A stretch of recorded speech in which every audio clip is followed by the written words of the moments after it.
Dr. David Clark here. Welcome to another edition of the I Don't Want a Divorce podcast.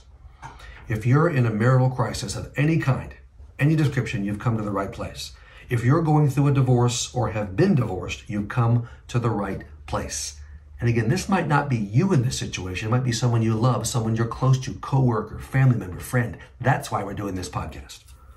That's the focus of my entire ministry. At davideclarkphd.com, Clark with an A. That's what we do. It's marital crisis.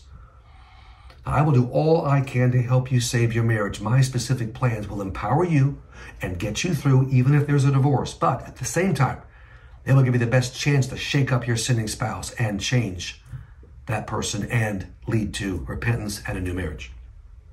But if you get divorced, sometimes it simply can't be avoided. We live in a no-fault society.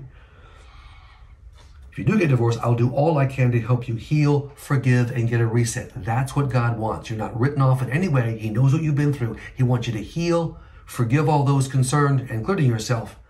Work things out with Him and get a reset in your life. He's got a great plan for you. Your life does not end. It feels like it doesn't end with your divorce. It's a new life, and I'll help you build it. Now, all my resources, including my phone advice service, are on my website, davideclarkphd.com. David E. Clark, Clark with a davideclarkphd.com. This website was designed and it's run by Dugas Creative. Google that. Phil Dugas, one of my wonderful son-in-laws, is my podcast producer. He does my social media. He does my website. He's the man. Digitally, you're trying to grow your business. I tell you what, I don't care what kind of small business you've got, check out Dugas Creative. He'll help you grow it. Now, to help us help more people, I ask you to subscribe to my podcast, this podcast, and leave a rating and a review on Apple Podcasts. This is just how the world works. When we get those subscribers, when we get the ratings and reviews, hey, we grow our audience. More marriages are saved. Now, in today's podcast, I continue my series based on my brand new book, I Didn't Want a Divorce. And God's using this book already. I didn't want a divorce, now what? Now, in the last two podcasts, I explained the role of anger in forgiveness and showed you how to get righteously angry. Now, with your righteous anger percolating and it's kind of stoked, and that's what we want, you can start building your new, healthy post-divorce life. You're not through the process yet, but you have to get some order into your life. You know what? You've had enough chaos and uncertainty. When you're going through a divorce process, it's a nightmare. Society says, oh, no big deal. Divorce happens all the time. Kids will be fine. You'll be fine. You know what? Liars. Liars. You will be fine if you go through a divorce recovery process like mine, but you're not fine for a while. It's awful, chaotic, depressing, painful, wounding. It's time now for order and security. You need to get your life back into some kind of coherent shape because your stupid ex has trashed it. Or there are cases, of course, where you got divorced and had no choice and bogus reasons of your stupid ex. However, there are times, as I said earlier in this podcast series, and I make clear in the book, that you had a biblical reason to divorce your spouse. Ongoing, unrepentant adultery, desertion by an unbelieving spouse, or chronic, unrelenting abuse. There are times when you have to file. God is fine with that. But it's still disruptive and it's still awful and you still didn't want it. What you must do is build a new identity, a new life, a new you. This is in the physical realm akin to having a leg blown off or destroyed in an accident, and you've got to learn how to walk again. That takes months. Same with this, but we're going to get you through. Let's get started on your new normal. We start off with your home. And these are just practical steps. If nothing else, Dr. Clark is practical. It's best to get out of the home you shared with your ex. Too many memories. Thanks to him, you're starting over. So a fresh start in a new place makes sense as soon as you can do it. If you can't leave your old home yet, okay, change it up inside and out. This will also be like a stopgap until you do leave. This is spring cleaning on steroids. Move furniture around, paint, put up new pictures, put down new throw rugs. Doesn't have to cost a fortune. You don't have to remodel your kitchen, but change things because it'll be like a new environment. Get new towels. Move into a different bedroom or move the bed to a new spot in your bedroom. Change things up. Psychologically, it will help you. I'm moving on. I'm making changes. My blonde, Sandy, watches these home renovation shows like all the time. It's amazing the things they can do. Now, some are extravagant, but some of the shows are very simple. With simple touches, you can change your home. Change the locks, of course. If you have an automatic garage door, put in a new code. Your house, your home is your place of safety and sanctuary. Don't let your ex come 1 foot inside it. Your church is also going to be an issue. After the divorce, you may be able to stay at your church, so many do. If your pastor was very supportive, if the majority of your church friends are on your side, they understand what's happened, and they support you, and if your ex goes to another church, okay, staying makes sense, fine. But if any of the above conditions isn't true, you're better off finding a new church. That's another change, but you're better off. If your ex was popular at your church, chances are good that he'll win in the public relations arena, because just like he was poisoning your kids, he was poisoning the church members and your neighbors and maybe your own family. These narcissistic abusers are masters. If you had one like that and he's your ex, oh, he's going to win. He has spent months, if not years, laying the groundwork for that. You're crazy. You're a sinner. You're a bad Christian. And they'll believe him because he believes his own lies. You know what? You don't have the time or the energy to correct all those stupid lies he's told to the leaders and members of your church. You know what? I don't think so. Keep in mind that regardless of how the marriage ended, many of the Christians who knew you and your ex will blame you for the divorce, especially if you're a woman. That's not right. It's not biblical. In fact, it's sinful, but that's what I've seen over 35 years. The woman gets it in the neck. Now, sometimes that's reversed. If you're married to a woman who's a narcissist, and there's plenty of those, a borderline personality, a liar, a cheater, an adulteress, well, she can work her magic and turn people against you. So it can be in reverse as well. Now, just as your old home does, your church has many memories, and you can't ask the church to remodel. That's their business. These memories, good and bad, can make it difficult to worship there. Pray about leaving your church, and if your pastor is supportive, talk to him about it. It may be best to find a new church where no one knows you and your ex. A fresh start. I had a client, in this case it was a man with a borderline wife, and he was forced to divorce her. She was just an unrelenting, abusive narcissist. History on it beyond belief. Drama queen, hit him, lied to him. The list is endless. Anyway, she refused to stop attending their church, and they weren't going to do church discipline. So he went to his pastor and said, look, here's the situation. And the pastor was a good man, if a little weak. And the pastor said to him, are you firing us? Are you firing me as your pastor? And my client said, yeah, I guess I am. And it went okay. He's now found a new church and he's doing fine. Okay, your finance is going to be a big issue unless you're wealthy beyond belief. These Hollywood couples that break up, when you've got $100 million and you're splitting that, okay, money isn't an issue. If you don't, like most of us, finances are going to be an issue. Money's going to be tight, probably very tight. Divorce does great damage to every area of your life, including your finances. Half is half. And you may not have much in the first place. Most of us don't have this massive savings account. God love him, and I love Dave Ramsey. He talks about, having the 6 month or 1 year, 18 months, savings. Look, you can't always do that with kids in college. I love him. I believe in him. And as soon as you can, get that reserve. But sometimes you have to wait a while. I want you to sit down with a financial advisor and take a hard, realistic look at your money situation. Ask your support team and your pastor for the name of an advisor who will help you for free or at a reduced rate. And there are people like that do it as a ministry. With the advisor's guidance, develop a budget. Create a savings plan. Even if you can contribute only a small amount each month, it's something. It adds up. Carry the right type and amount of insurance. Figure out how to deal with your debt. Most of us have debt. You may have to make serious cuts in a number of areas.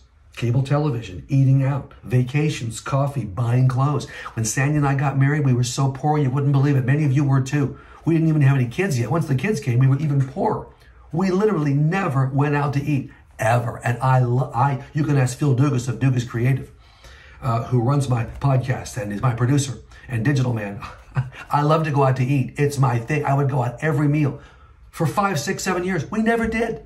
So this is a divorce situation. Okay, you're going to have to cut back. Okay, buying clothes. Okay, you may have to trade in your car for a less expensive vehicle. May have to do it. Now, I mentioned Dave Ramsey. I want you to reach out to the Dave Ramsey organization and ask them for guidance. You may not be able to have the 6-month supply yet, but he is the #1 Christian financial guy in this world, I think, and he's got the resources to help you.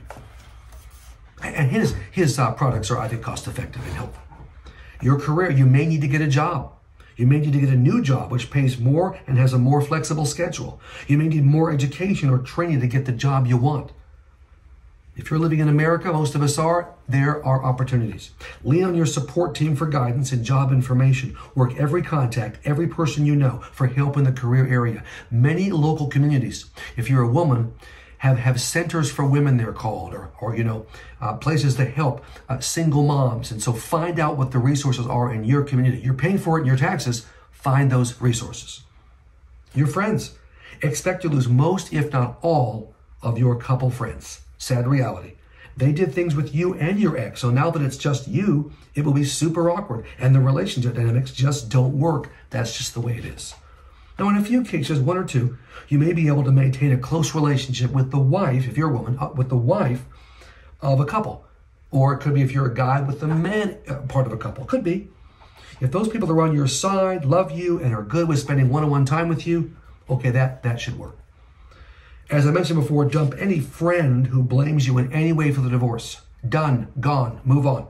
And dump any friend, in quotes, who maintains a relationship with your ex, especially an abusive, awful ex. Are you kidding me? They have to choose. They don't choose you. Free country, that's fine. I'm moving on. Part of the new you is going to be making new friends. Okay, your self-care is also important. You have to learn how to take care of yourself. Believe me, no one else will. Even good friends, not their job, that's your job. Your support team will help, but there are limits to what they can do for you. You spent years thinking of your ex and meeting his needs, serving him, supporting him, especially if you're a woman, trying to please him. If you have children, you certainly expended a lot of energy and time meeting their needs. Raising kids the right way takes a lot of time and effort. While you will still take care of the children, obviously, it's time now to think about yourself, to meet your own needs. This is not selfish, it's healthy. It's your turn. Self-care, which is a form of self-love, is solidly biblical. Christians kind of get the heebie-jeebies about this. Oh, is that worldly love? Is that worldly self-love? No, it's just loving yourself. Jesus himself said these words, Matthew 22. Love the Lord your God with all your heart and with all your soul and with all your mind. This is the first and greatest commandment. Then he adds, and you don't hear this in many sermons, and the second is like it, love your neighbor as yourself. Though most Bible commentators and pastors ignore this as yourself phrase, it's clear that Jesus is commanding us to love ourselves. Yes, he is. Truth is, if you don't love yourself in a healthy way, you will be unable to love anyone else in a healthy way. Okay, it's got to be mentioned. I hope you're sitting down. I guess you are. Diet and exercise. Okay, Captain Obvious here, but you know what? It's important. You know what I'm going to tell you to do. Everyone on planet Earth knows it. You just have to do it. And in the midst of divorce process or the aftermath, it's probably the last thing you think of doing. Oh, I'm not motivated. You need to eat well. You need to exercise for strength and vitality and energy to survive.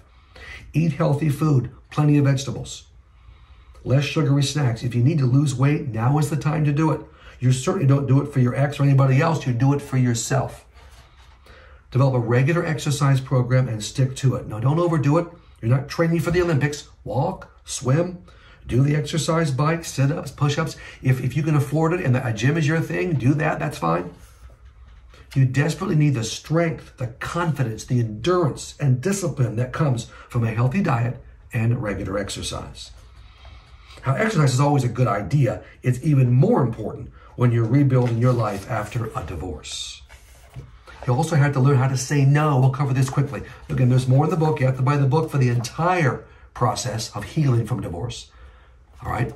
I didn't want a divorce, now what? But you're going to have to say no to people when you're used to saying yes. You're in survival mode. You're pulling your life together. All right? No to your kids' teachers. No to serving in the church. No to any family or social events that drain your energy. No to extra tasks at work that no one is paying you to do.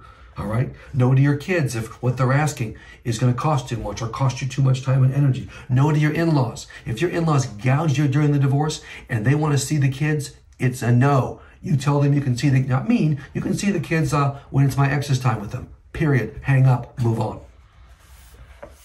And also have some fun. Find time for fun in the midst of this nightmare. Hang on to activities and hobbies that you enjoy. You'll have less time to engage in these activities, that's true, but even a few minutes of fun is stress reducing and life-giving. Now, the next podcast, I'll begin a couple of podcasts on how you manage and deal with your children in the post-divorce phase. Very important. Your children are precious to you. If you know Laurel Slade Wagner, we did some podcasts together a month ago, a couple of weeks ago. She always uses the word precious. Well, in this case, she's right. Your children are precious. And a key element in bringing order to your new life is handling your children in an effective, healthy way. Very important. So I'll be talking about handling younger children first in the next podcast, and then after that, how to handle older children. Now, again, for all my resources on marital crisis, whether you're still married and fighting for your marriage, or you've been divorced, whether your spouse divorced you for non-biblical reasons, or you had to divorce your spouse for biblical reasons, go to my website, davideclarkphd.com, David E. Clark, Clark with an A, davideclarkphd.com. All the resources are there, including my phone advice. Doing many phone advice, coaching sessions every week. I talk to you one time for 45 minutes, maybe a couple more times at most. I get you going. I give you a book to read. We talk about the plan of action, and I get you going in the right direction. So until the next podcast, but we'll talk about your children, start talking about the children, Dr. David E. Clark, PhD, out.